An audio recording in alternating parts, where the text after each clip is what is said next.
오늘은 6월 30일 화요일입니다. 본문은 고린도전서 16장 13절에서 24절까지입니다. 이제 13절만 보겠습니다. 깨어 믿음에 굳게 서서 남자답게 강건하라. 너희 모든 일을 사랑으로 행하라. 바울의 이제 마지막 권면이 13절인데요. 깨어 믿음에 굳게 서서 남자답게 강건하라. 이 깨어라는 말은 육신의 잠을 안 자란 말이 아니고 졸지 말란 말이 아니고 영적으로 주님과의 관계와 교제를 늘 유지하라는 뜻이지요.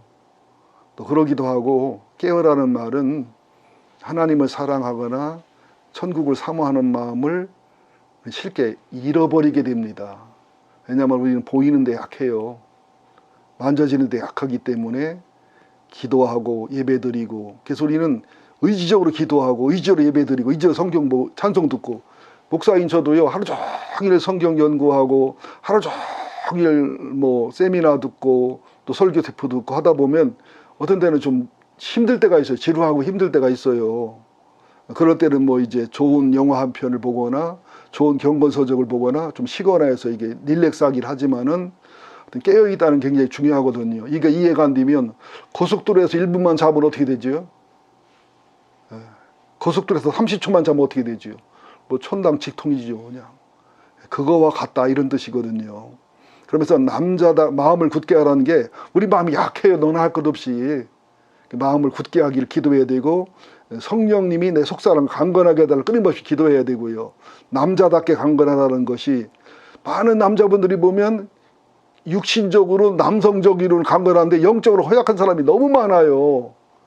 이게 죄에 대해서 약하고 유혹에 대해 약한 것이야 남다답지 못한 거거든요. 그러면서 모든 일을 사랑으로 해라.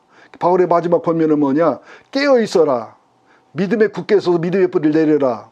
남자답게 아니면 전사답게 영적으로 강해라. 아니 마지막으로는 모든 일을 사랑으로 해라. 이것이 너희들의 유익과 이익이 있고 이 땅 오는 세상에서 후회가 없고 부활의 신앙으로 합당한 것이다. 그러면서 이제 15절부터 20절, 21절까지는 몇 가지 당부와 문안입니다. 제가 그냥 읽어 나가겠습니다. 형제들아, 스데바나의 집은 곧 아가의 첫 열매요 또 성도 섬기기로 작정한 줄 너희가 아는지라. 내가 너희를 권하노니 이 같은 사람들과 또 함께 일하며 수고하는 모든 사람에게 순종하라.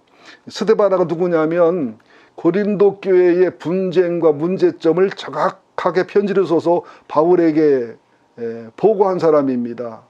어떻게 보면 고린도 교회에서 문제가 있는 사람들, 또 죄가 있어서 지적받은 사람들은 마치 스데바나나 그 집의 사람들이 내부 고발자, 배반자처럼 보일 수도 있단 말이죠. 그러나 스데바나는 결코 그런 사람이 아니었습니다. 그러다가 스데바나가 편지로서는 이게 한계가 있거든요. 우리가 카톡하고 전화하지만 중요한 일을 직접 만나서 얼굴을 맞대고 눈빛을 맞대며 대화를 해야 그래도 이게 장애가 있고 그렇게 해도 70~80%는 전달이 안 되는데 나중에는 스데바나와 그 집 사람들이 직접 바울을 찾아와서 자세히 설명을 했습니다. 그게 하나님을 사랑하고 교회를 사랑하고 교회를 보호하는 말이었거든요. 우리들은 바른 말 듣는 것도 몹시 불쾌하고 싫어하고 바른 말 하는 것도 안 하려고 그래요.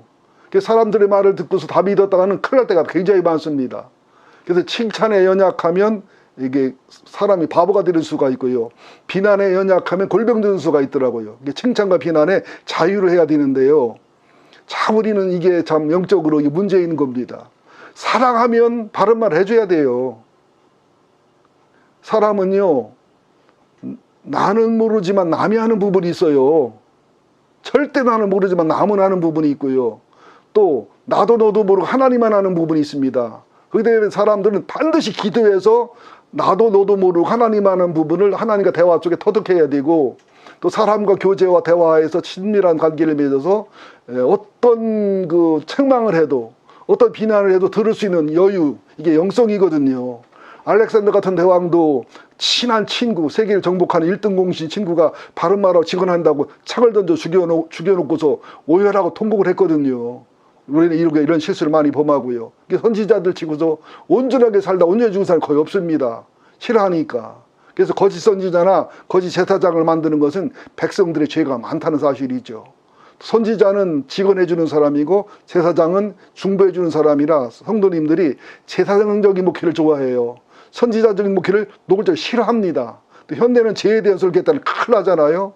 그러나 독약이면 독약, 극약이면 극약 표시를 하는 게 사랑인 것처럼 여러분들 정말 스데바나가 이간질하려고 그런 게 아니고요. 비난하는 것도 아니고요. 어떤 목사님 설교 들어보면 요셉이 어려서 꿈과 비전이 있었지만 첫째, 주책이 없었다.